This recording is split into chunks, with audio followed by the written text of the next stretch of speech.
तुलसीदास जी के पिताजी का नाम आत्माराम दुबे था, आत्माराम दुबे, और माता का नाम हुलसी और गुरु का नाम नरहरियानंद दास था और पत्नी का नाम रत्नावली।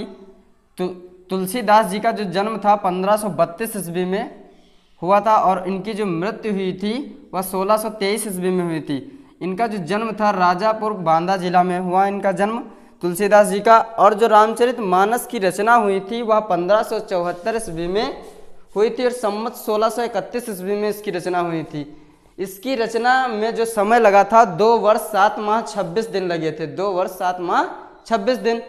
रामचरित मानस में कुल 7 कांड हैं।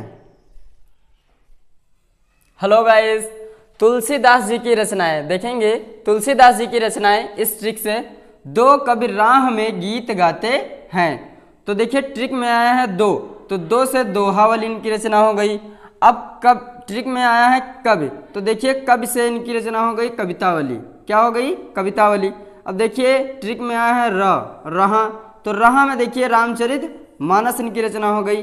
अब वो आया है ट्रिक में, तो देखिए कि जो वह है तो वैराग्य की संदीपनी हो गई, और गीत आया है तो गीतावली इनकी रचना हो गई।